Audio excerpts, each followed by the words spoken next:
رہنما P T I barrister گوہر نے کہا ہے کہ ڈونلڈ لو نے کل جو بیان دیا ہے اس پر اسد مجید کو بیان جاری کرنا چاہیے۔ اسد مجید نے سائفر کی تصدیق کی تھی اور انہی کی سفارش پر ڈیمارچ کیا گیا تھا۔ میڈیا سے گفتگو میں ان کا کہنا تھا کہ ڈونلڈ لو نے سائفر کے کنٹینٹ اور ملاقات کو بھی مسترد کیا ہے۔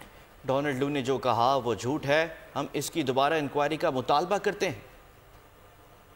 جبکہ پہلی آفیشل میٹنگ میں ڈونلڈ لو نے اس کو ڈینائی کیا ہے، لہٰذا ہم مطالبہ کرتے ہیں کہ اسد مجید اس کے سلسلے میں فوراً اپنی سٹیٹمنٹ دے دے اور دوبارہ تجدید کر لے کہ کیا ڈونلڈ لو کی کل کی سٹیٹمنٹ جھوٹ اور غلط نہیں ہے، کیا اس نے جو کل ڈینائی کیا ہے کیا یہ سراسر جھوٹ نہیں ہے۔